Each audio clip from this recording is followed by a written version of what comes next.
Are watches actually worth their price? It's a good question. It's probably the ultimate question we could ask. And here is an opening few lines that I wrote to prepare this thought. It's been going around my head for a long time, and I decided to finally address it and put some ideas out there. Wristwatches to the layperson are simply things that tell us the time. They are just things. To the enthusiast, their purpose of telling the time is small, maybe even insignificant in the scheme of things. When it comes to worth and value, how we perceive the worth and value of these objects, and like many hobbies, there are varying tiers to anything. Clothes are made to be worn, cars are made to be driven, but behind their base function, we enthusiasts see something more. And I think the clothing and the car discussion is a good one to begin with. Yes, clothes are made to be worn. That's what their base function is. But many people enjoy the idea that they can customize what they're wearing, be individualistic by the way they choose what they want to wear. And similar to cars, yes, they are made to take you from A to B, but many people just enjoy the journey.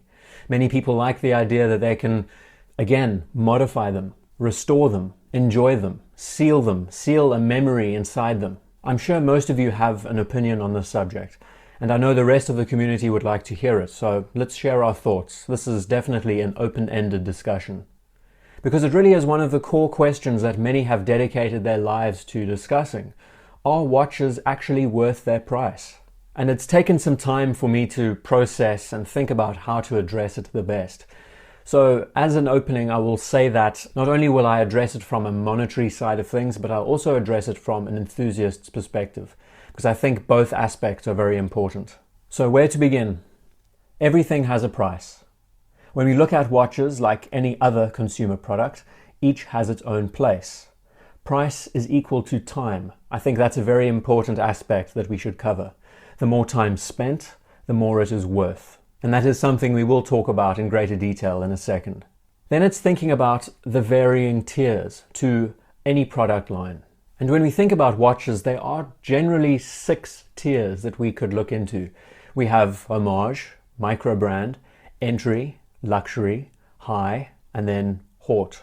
And the high and Haute, pretty much the same thing, but there's definitely a distinct step up in price and what you get in that area. But then if we were to close them in and really hone in on the numbers, there are 3 tiers. There's entry, micro-brand, homage, there's luxury, and then there's high-end luxury, the next echelon. And before looking at the graphs and the stats and the details and bang per buck and everything else, and I thought to address it a little bit differently, give you some insight into why I enjoy watches so much and what they mean to me from a design point of view, as a product, etc., etc. Nowadays, it's so hard to find a product that is made to last, made to endure. The whole idea of obsolescence is incorporated into practically every product we see nowadays. It's just a way of life. It's a sad reality. And I ask you to go out of your way to find products that are made to last longer and longer. I would say clothing, jewelry, and watches are just a few things that have really been built to last. And though, yes, many will say that watches are technically obsolete, they still use mechanical movements that are outdated with digital technology nowadays, my counter-argument is that you can find watches from the turn of the 20th century that are still working today. And the technology that now goes into these mechanical pieces is better than ever. So watch brands, instead of having their aim based around swindling you out of your money every 5 or so years for a replacement, they aim to push the technology further and further into the future so that the extended life of the watch is just prolonged. And that's something very novel.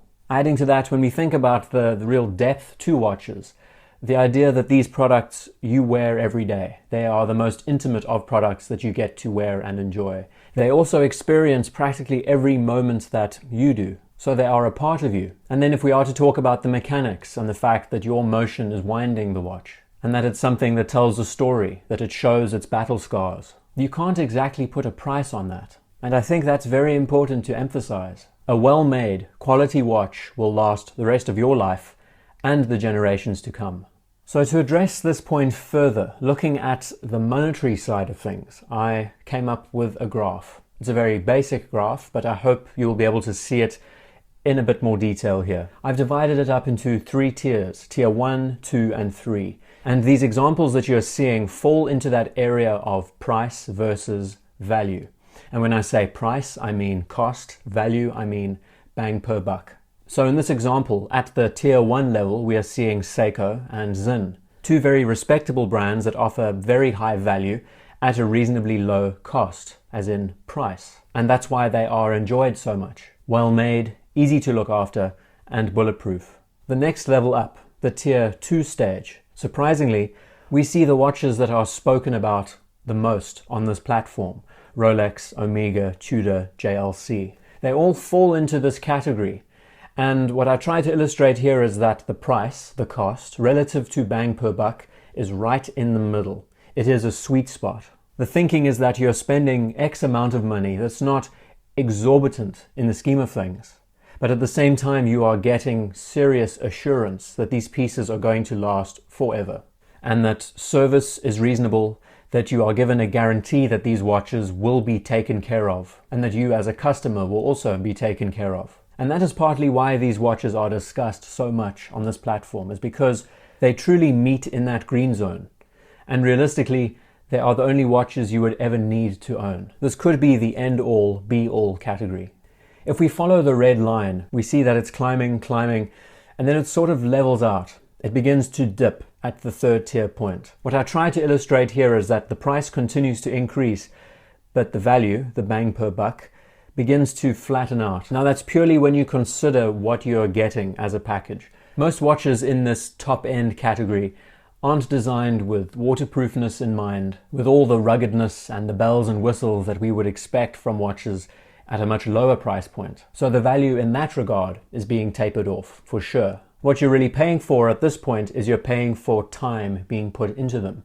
If you remember back to the beginning, I said that price is equal to time.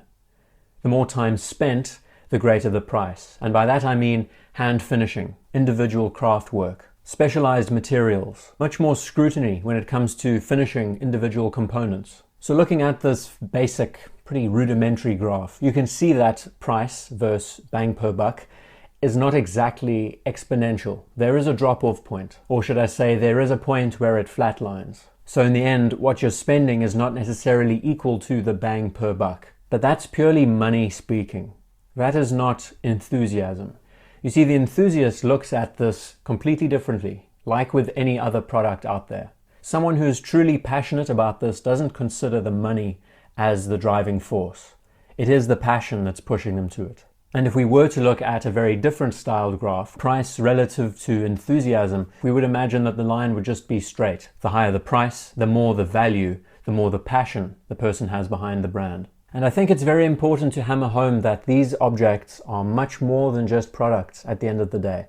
They are extremely intimate things. That is why we should enjoy them all the more and push more people into the hobby. Because to the layperson, they see them, they say, well, it's something that tells the time. Those of us who enjoy these products, we see them as something very different.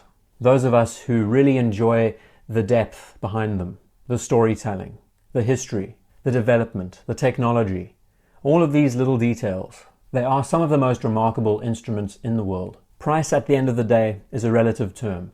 Anything can be too expensive. But the value of the object, what it means to you, how it holds itself as this achievement, that is something completely different.